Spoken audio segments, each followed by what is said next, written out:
families? Of course, we all know that energy is so important, power is important, and India is dependent on the fossil fuel that is available abundantly in the country. Nagpur is also very rich in deposits, mineral deposits, and coal. So that is the reason why we have power plants around the city. The two major power plants here are the Koradi and the Khaparkheda power plant, and they are located in the outskirts of the city. Actual सुरुवातीला हा अनुभव असा समजायला आला नाही local जनतेला की याच्यापासून फायदे किती आणि नुकसान किती. They were promised jobs in return, but a very few, a handful of them only got jobs. The others who got jobs were on contractual basis and they are being paid very meagerly. शेती acquire करून हा power plant तयार झाला आणि power plant नंतर ज्या समस्यांना तोंड द्यावं लागले ते स्थानिक लोकांनी आता 2023 सगळ्यांनी अनुभवायला आलेला आहे. There are rules, regulations, and norms which are laid down for the power plants, but unfortunately they are not followed, and as a result of which there is a lot of pollution. So there are more than 40 villages around the city that is being impacted by the coal-fired power plants. मी शरद सूर्यभानजी माकडे, मसाळा, तालुका कामठी, जिल्हा नागपूर, कोराडी आणि खापरखेडा या नवीन power प्लांटमध्ये समाविष्ट असलेल्या सर्वात प्रदूषित आणि सर्वात जास्त प्रभावित गावामधला मी एक नागरिक आहे. त्या पांजरा प्लांटच्या सुरुवात झाल्यामुळे आणि त्यातली जी ॲश विसर्जित होते ती आमच्या गावाच्या अगदी लगत, त्यातनं जे होणारं प्रदूषण आहे त्या प्रदूषणामुळे आमच्या परिसरातलं जल प्रदूषण, वायू प्रदूषण आणि भूप्रदूषण यात मोठ्या प्रमाणात भर पडलेली आहे. When the ash pond is overflowing, all the ash water is actually entering into the fields, and all this fly ash water actually disturbs the agricultural activity to a great extent, and they are not able to till their lands. आणि एअरमध्ये येणाऱ्या ॲशमुळे शेतीच्या पिकावर जर ash पडली तर ते संपूर्ण peak नष्ट होते आणि फुलं गळून पडतात आणि त्यामुळे त्यांचं पीक जेवढ्या प्रमाणात यायला पाहिजे ते येत नाही. त्या प्रदूषणामुळे इथल्या जनसामान्यावर, त्याच्या आरोग्यावर आणि परिसरातल्या पशुधनावर खूपच विपरीत परिणाम झाला आहे. आम्ही वडिलोपार्जित तिथे शेती करणारे लोक, आम्ही शेतीपासूनही मुकलो आहे, कारण की या प्रदूषणामुळे When the coal-fired power plant starts working, there is a lot of coal that is required, and when the coal is fired for the power, there is a huge amount of fly ash that comes out as the waste, and all the fly ash that has been generated over these 40 years is deposited on huge land. In one case, a whole village has been relocated to make this ash bund, where all this fly ash is deposited. This fly ash bunds are very close to the villages, and it is impacting the villagers in a big way. The minute particles causes a lot of throat infections and constant coughing. प्रत्येक व्यक्तीच्या जीवनावर विपरीत परिणाम होत आहे. जर आपण पाणी डायरेक्ट पितो म्हटलं तर आपण पिऊ शकत नाही. All the water bodies in the neighboring villages are severely impacted and polluted. This fly ash, when it gets into the water, it is the total dissolved solids in the water increases. It causes a lot of heavy metals that enters into the water body. आणि ते कसं त्याच्यामध्ये कधी power हाऊसचे जे pipe राहतात त्याची pipe फुटली की तो डायरेक्ट पाणी नदीला मिसळीत होतो. तो मिसळीत झालं की तोच पाणी घरामध्ये वापरीसाठी आम्हाला दिला जातो. काही हँडपंपचं पाणी दूषित झालेलं आहे. आता दूषित पाणी आम्ही खूप वर्ष झाले आम्ही तो पाणी पितच होतो. Suddenly there was increase in cases of thyroid. Suddenly we saw that there in one village there were increase in cases of kidney stones in people because of the high amount of total dissolved solids that goes into the water. सगळ्या गोष्टीसाठी तो पाणी आम्ही वापरत आहोत. तर त्याच्यावरही काही ते उपाययोजना त्यांनी केली पाहिजे. They are not able to drink the water that was freely available for them.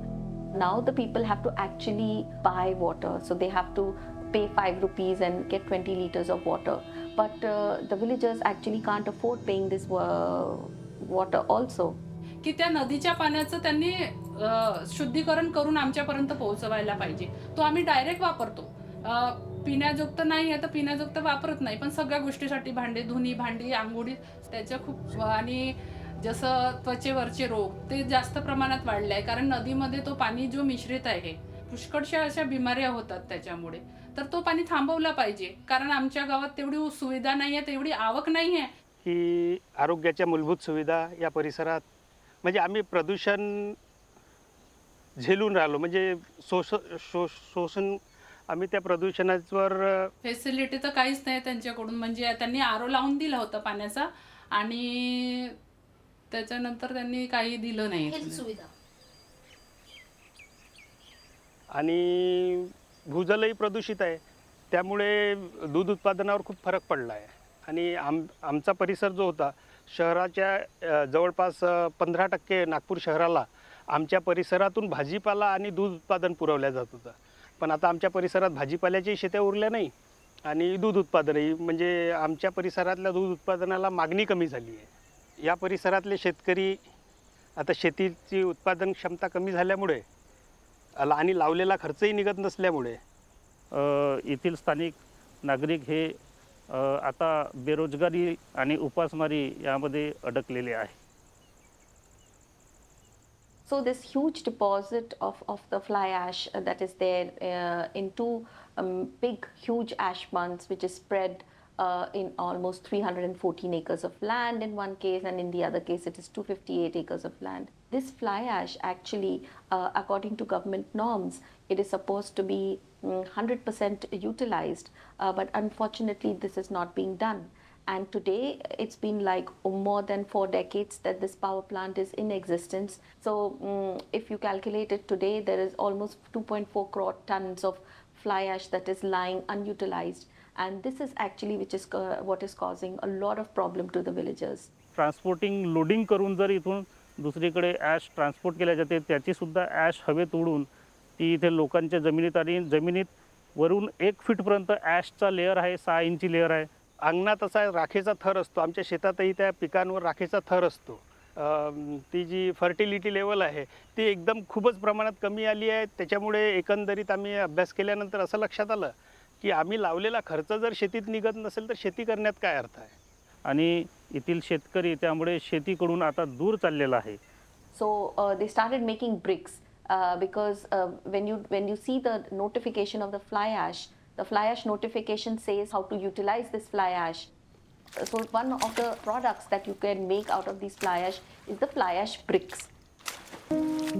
Wheat भट्टे एक सेकंड पर्याय म्हणून आपल्या शेतीत वीट भट्ट्याचा इथे एक नवीन उद्योग तयार झालेला आहे. त्या उद्योगाकडे सगळे वळलेले आहे.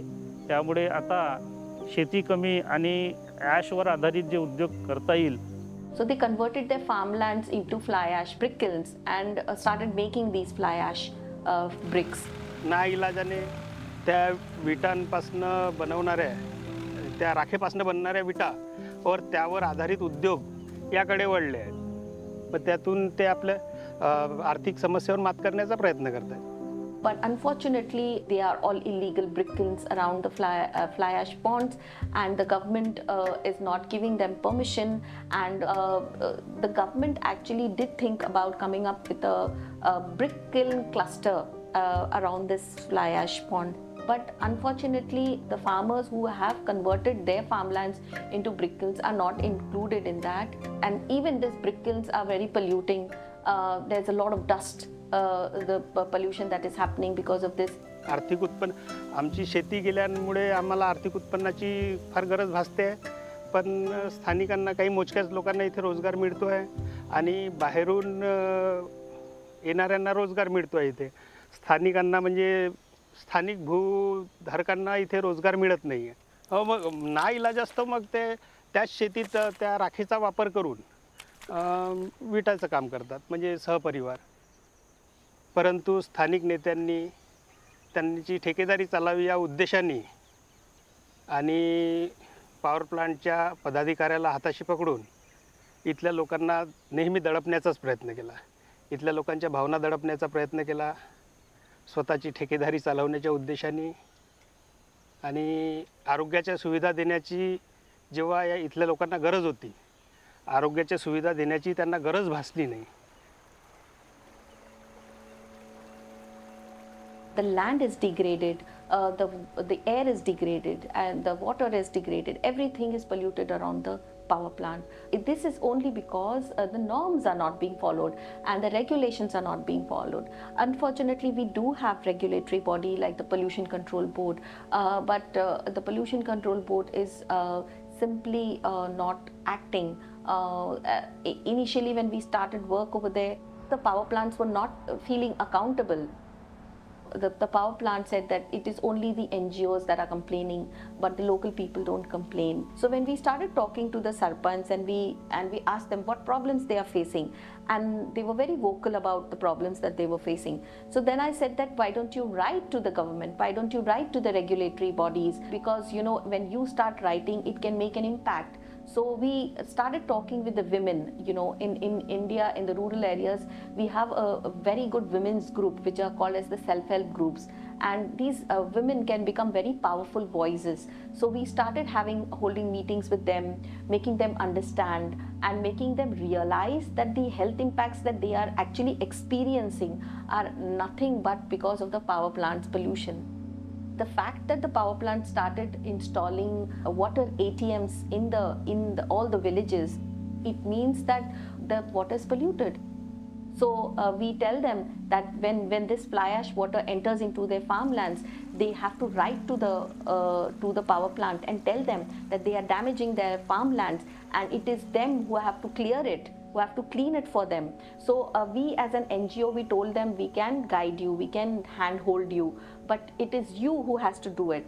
We want them to be empowered enough to understand that this is their right, the right to breathe clean air, the right to have clean water, the right to have a non-polluting atmosphere around them. Hundreds of letters have now gone to Mahajenko and to the regulatory bodies, and every time they write letters to them, and their letters are being addressed actually, and the farmers have also been compensated. So what has happened is that when they wrote a letter saying that the farmlands are impacted, it went to the district collector. They wrote a letter to the collector also, and people from the collector's office actually came, visited their farmlands, and they gave them compensation. The farmers in the country actually are suffering a lot because of climate change. Like I said earlier, there's a lot of drought issues, and there is a lot of sometimes in some areas there is flooding. There is crop loss, and it has become a very, very regular feature now. And what happens is that even for that, they are taking crop loans from the banks. Although the government provides them with subsidized crop loans, but even this loan they are not able to give back. And because of which we have seen that they are so much under debt. They are so much under debt that they feel that they are not able to give back the money to the bank, and they are pressurized. And because of this, we have seen a lot of farmer suicides happening. There has been one village in Wardha district in the Vidarbha region where the farmers actually said that we are selling off our village. Please come and buy our village. Because we can't survive. And we are not able to do any farming activities. So there are so many incidences of farmer suicides happening, and actually it is very important for the government to take a serious note of this issue, because the farming is impacted, the pollution that is happening because of the industries that are growing, and because of the industries not following any norms, actually is causing a lot of distress to the farmers, and this has to be addressed. Since 2014, when Prime Minister Narendra Modi took power, over 100,000 farmers have committed suicide, with 11,000 farmers alone taking their own lives in 2022. There are a lot of different reasons for these high numbers, but the main issues lie in debt, the high prices for crops, land, and to keep cattle, as well as climate change, as some land dries out and becomes infertile, or some areas are more prone to flooding. Most farmers lack the education or skill to switch to other industries, and without a secure livelihood, they don't see any other way out. So the slums have basically been formed in the city because of migration that is happening from the neighboring parts of the Nagpur city, and also agriculture being not a lucrative occupation anymore. The people, they come to the city in search of jobs. It's because they can't support themselves throughout the year. They sometimes come during the non-farming days, and they come to the city and they start doing menial jobs. They work as construction laborers, they work as daily wagers, then they are coming into the city because in the city at least they can find some job throughout the year which can support them and their families. Based on the World Bank's open data, 49% of the urban Indian population lives in slums. Nagpur is a rapidly growing city, with a population of 3.1 million inhabitants, of which 40% live in slums as of 2023. This has a big impact on the rural and urban areas alike. As most of the migration happens among the younger population, the rural communities are left with less young workers and economically active men.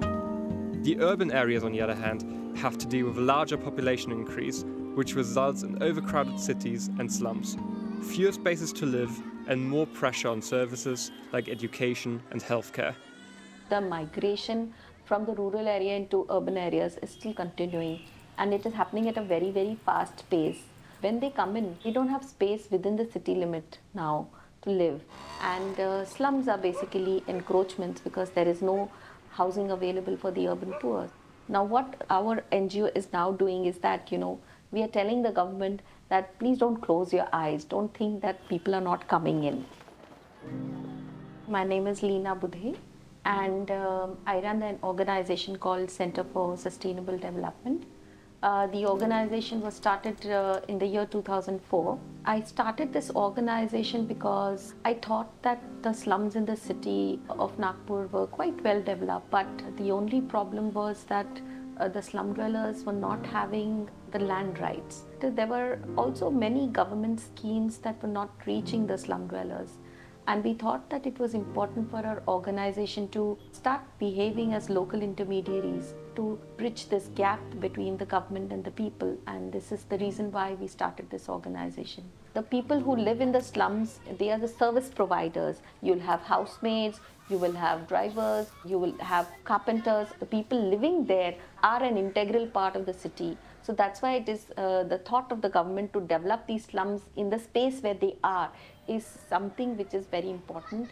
And we have a Slum Act of 1971 which says that if an area is coming up which has got no infrastructure and the environment is very bad, it becomes the responsibility of the urban local body to ensure that all the basic facilities are reaching these areas, and they declare and notify this area as slum and then start developing that.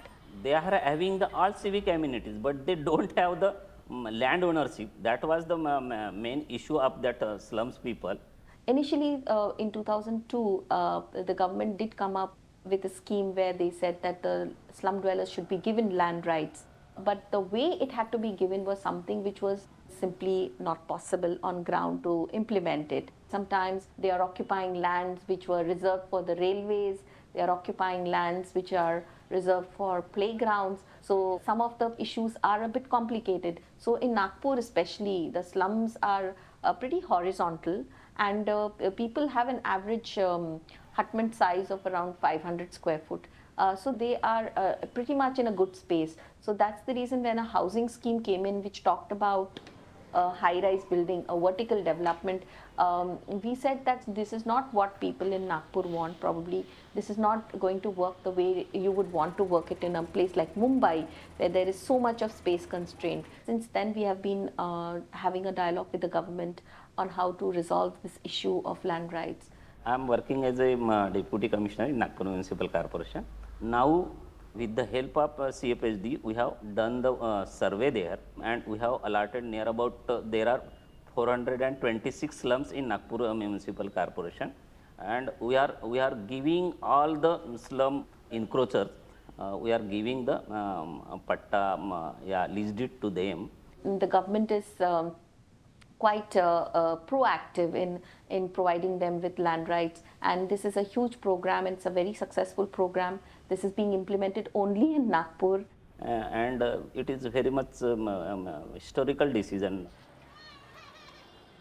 Having these land rights helps the people in the slums to have a stable livelihood. But due to these areas being so overcrowded and the lack of infrastructure, issues like pollution and health risks are often overlooked. We actually entered this area because we wanted to understand the issue of biomass burning and how it is impacting the health of the people. The government of India actually launched a program which is called as the National Clean Air Program. They actually have listed down cities that don't have the permissible limit for the air pollution, and Nagpur is also one of them. Well, of course, the major contributors to the air pollution that is happening in the city is coming from the power plant.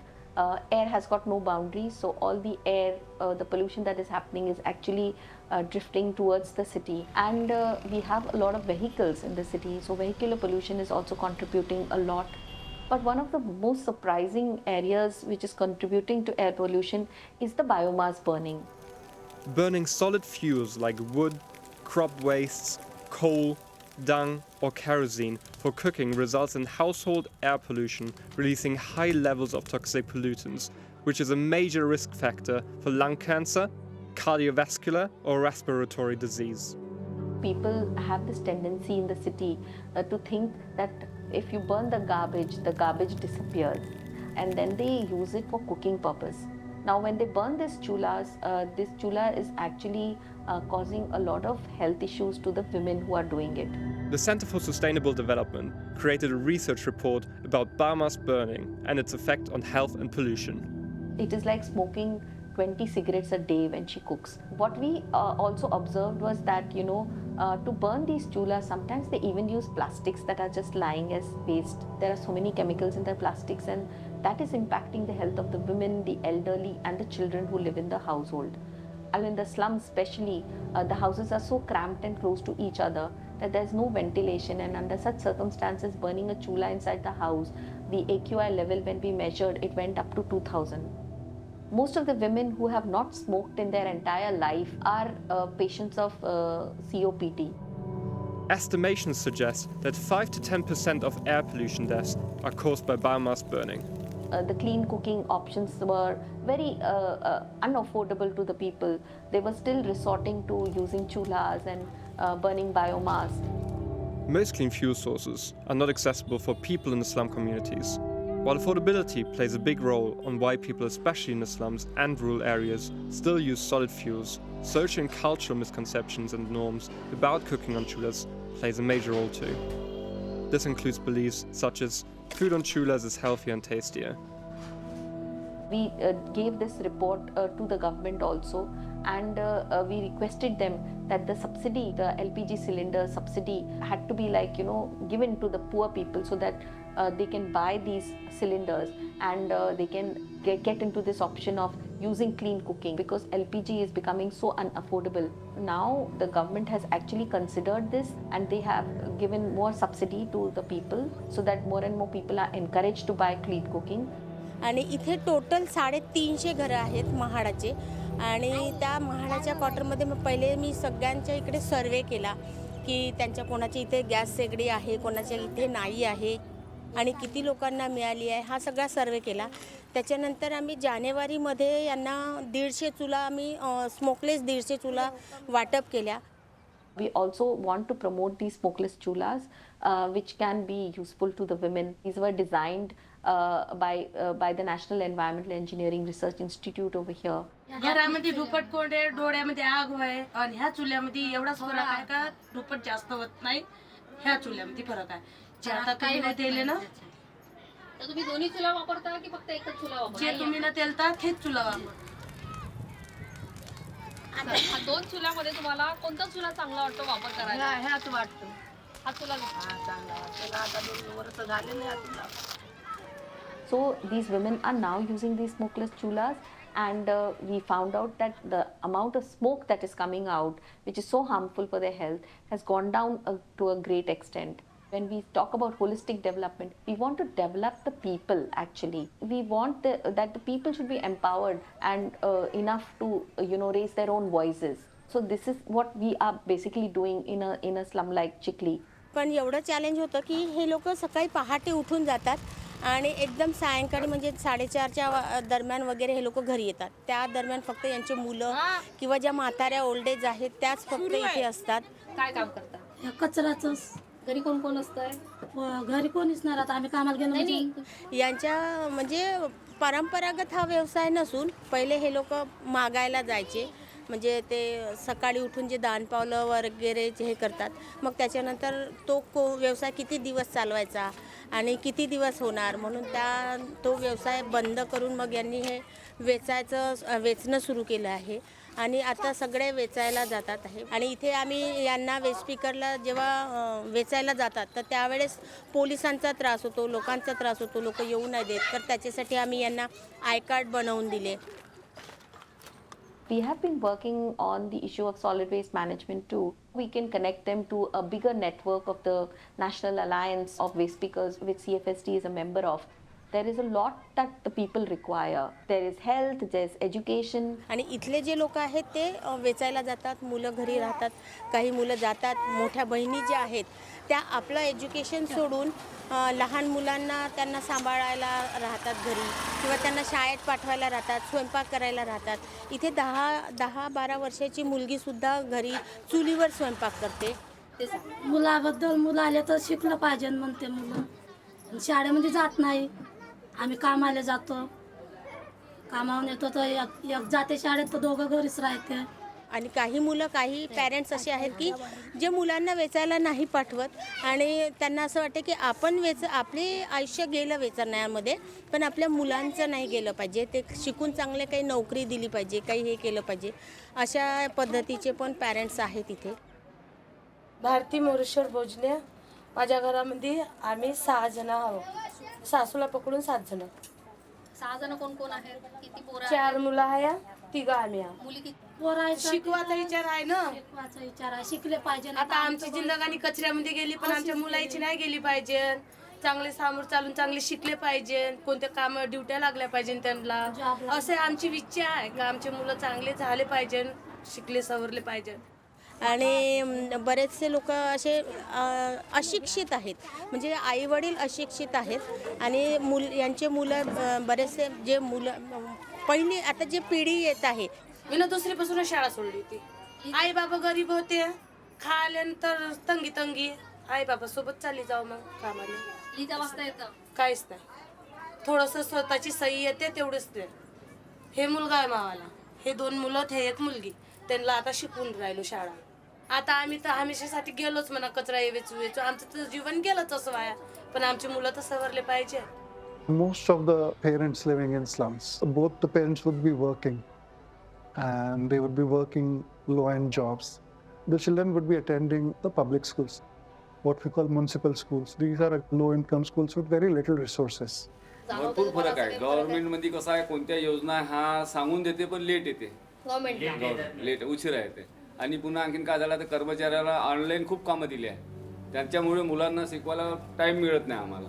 हे म्हणजे online कामं जसं आता हे पाठवायचे, हे तक्ते पाठवायचे आहे, त्याच्यामुळे वेळ जाते आमचा. जसं आता ही शाळा आहे, आपण जर प्रायव्हेट शाळेमध्ये गेलो तर अशी दिसेल का, अशी दिवाळी दिसेल का, हे सर्व दिसेल का? असं तिथे कसं म्हणजे व्यवस्थित टापटीप राहते. मग त्यासाठी आम्हाला स्वतःचे पैसे खर्च करावे लागते, त्या मुलाला त्या सेंटरवर न्यावं लागते, त्याचा आधार कार्ड काढावं लागते आणि मग ते व्यवस्थित काम चालू द्यावं लागते. कारण की ही आपली जबाबदारी आहे. आपण पालकांनी नाही केलं ना, आपण नाही केलं तर राहून जाईल. कारण जरूरत आपल्याला आहे, पालकाला नाही आहे. पालकाला हे माहिती आहे का 10:30 वाजता उठले, जेवण केलं, डब्बा घेतला, कामावर गेले. आणि प्रायव्हेटमध्ये कसे आहे, आपण समजा आपलं मुलं आपण प्रायव्हेटमध्ये टाकले, आपल्याला कसे झोप नाहीत, आपण ते पटकन करून घेतो लवकर, मग त्याला शाळेत पाठवतो. इथं तसं नाही आहे. तरी आम्ही अशा स्लम एरियातल्या मुलांना घेऊन चालून राहिलो आम्ही. ही आमची खूप मेहरबानी आहे. माझं नाव पार्वती अर्जुन भोजने. आम्ही कबाडीचा धंदा करतो, कागद याच्याला जातो गाडीनं, 2 नवरा बायको 2 जण जातो आम्ही. माई पोरगी घरी राहते, पोरगी माई शाळेत नाही जात. हे पोरगी शाळेत जाते, ते पोरग माय कंपनीत जाते कामाला. तिथं कॅरेट बनते. कॅरेट म्हणजे काय? हे मार्केटमध्ये सामान नाहीत का अच्छा अच्छा अच्छा. हे असे कॅरेट बनवते. ते पालक बरोबर येते, मीटिंगला सुद्धा येते.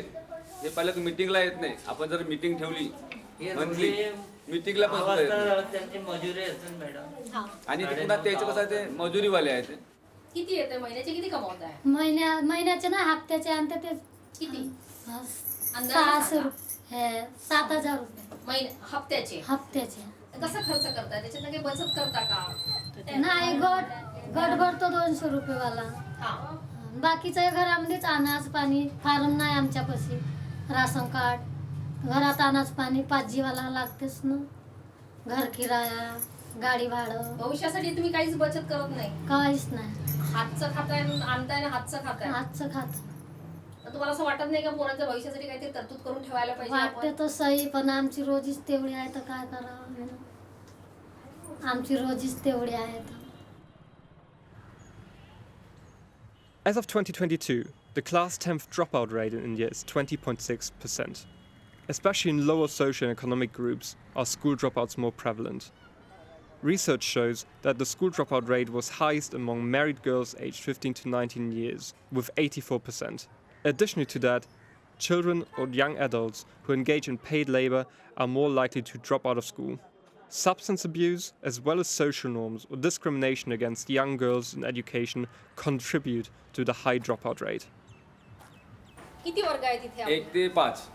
किती मुलं आहेत अंदाजे? 32 मुलं आहेत. ड्रॉपआउटचं काही प्रमाण आहे इथे? ड्रॉपआउट आणि मुलांचं? मेन म्हणजे कसं आहे, याचे ते मोठे मोठे 7व्या वर्गातून तिकडे जातात की नाही मुलं, याचे मोठे भाऊ, हा. त्याच्यासोबत की नाही हे लहानही चालले जातात. काम मग करायचं. इथं गैरहजर दिसतात.